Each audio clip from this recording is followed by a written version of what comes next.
I just want to give a side note that I do talk about some tough things in my speech, so I'm not going to be offended if you have to leave or anything, because I mentioned like sexual harassment and suicide and whatnot, so I won't be offended if everybody gets up and leaves in the middle of this. Okay.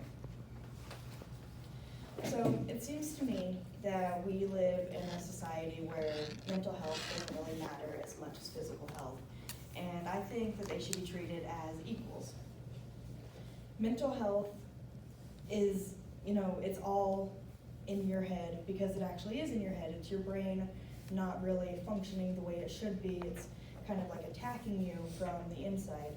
And in my experience, mental health problems, mental illnesses, they don't go away or heal themselves in the same way that like physical injuries would. So, go ahead. So I broke my pinky toe several years ago, and it healed itself in just a couple of weeks.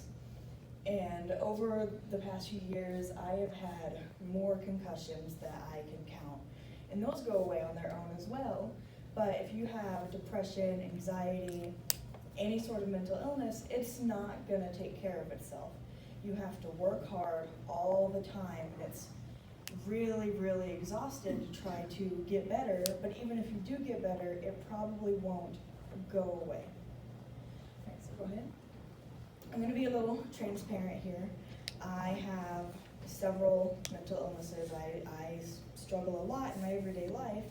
So these, I'm going to tell you just kind of what I deal with, and if you don't know, this is what they are. So I have bipolar disorder, I have borderline personality disorder, I suffer from PTSD, and I suffer from depression and anxiety. So growing up, I suffered all the time. Whenever I was a little kid, I had somebody who I thought was my friend, and he very inappropriately touched me. And I had a cousin who, to say the least, was very, very inappropriate for several years throughout my life. He essentially groomed me to try to get me to do what he wanted. And that only very recently stopped because my family found out, which I'm grateful that they did, because that was very uncomfortable for me all the time. And I have been through a relationship that is physically, mentally, sexually, verbally, all sorts of kinds of abuse that I got from that. And that's where a lot of my PTSD and my BPD comes from, because it's all traumatic. So, from all that, I have sought out counseling, and I see a counselor and a psychiatrist, but those aren't always cheap. Whenever I see my regular doctor, just for if I'm sick or whatever, if I didn't have insurance, that would cost me $60 at my personal doctor. And most doctors don't want to see you if you don't have insurance, but most insurance plans do cover medical, physically medical doctor visits, and most employers offer insurance plans for their employees. So to see a doctor, it's not that hard to find insurance to go. Whereas to see a counselor, according to the Huffington Post, a counselor can be upwards of $140 for one visit. And not all insurance plans cover mental health visits. So it's really hard if you have a mental illness or if you struggle mentally to find care for that. And employers, they're not required to provide that for you. They don't have to help you find mental help if you need it, which kind of sucks. And according to the Journal of Mental Health Systems, people who suffer from serious mental illnesses have a decreased life expectancy of 15 to 20 years, which is really scary. And I think a lot of that comes from, we're not able to find all the mental care that we need. So a lot of people just kind of become hopeless, and their last resort is suicide. And unfortunately, that is way too common in the society that we live in. And it's just so hard to find care that so many people just resort to that.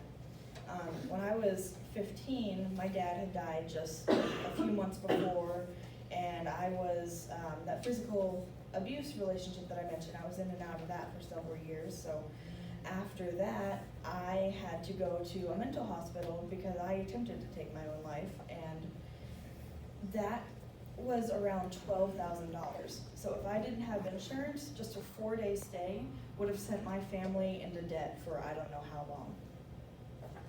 So I think a good way to help combat the lack of care for mental illness is to have a mental health day, which is similar to a sick day, but it's when your mental health is so bad that you just can't get up, you can't go to work, you can't go to school. Because it's okay, it's common for us to get strep throat, get the flu, and call out of work. But what about the times whenever the anxiety is so bad that you can't get out of bed? The depression is so bad that you lose hope and you lose will to keep going. So mental health days could be a good option to help with that. And according to a different article by the Huffington Post, a mental health day would help improve productivity, it would help give someone a better mental outlook, and it would give you a much needed break from the day-to-day struggles that just weigh down on you. However, there are downsides to mental health days. According to an article from Forbes magazine, it's not a long-lasting treatment, and it's not preventative, and it can very easily be taken advantage of. A mental health day would be nice.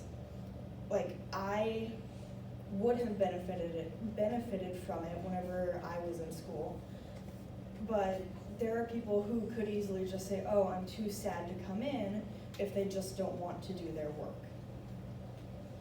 So why should mental health and physical health be treated similarly? Your mental health is vital to your overall health. If you are mentally unsafe, then you could harm yourself, you could just lose all hope. According to Medical News Today, mental illness has a lot of physical symptoms. So you can have stomach aches, you can have headaches, you can have chronic pain, you can lose weight or gain weight, you could be sleepless. And that kind of turns into a vicious cycle sometimes where you feel really down mentally, which can lead to physical symptoms. And if those physical symptoms get severe enough, you get even worse with your mental health, and it just keeps going in circles. So mental health days would help with that a lot, because when your mental state is clouded, productivity weakens as well. And physical screenings are required all the time. When you go into kindergarten, whenever you go into school, you have to get physicals, and for a lot of jobs you have to have physicals, but mental health screenings are not required, which I think they should be, because if you are mentally unwell, you could also be a danger to others, not just yourself. So, in conclusion, physical health and mental health are both very important. They should both be treated as equals, and we should find ways to incorporate both into everyday health. And I have these handouts that I would like to pass out. There's enough for everyone, and they just have some general information, and on the back I even list my own LLCC email, so that if anybody does need to talk, I don't want them to be afraid to, so I can be your safe space if you need it.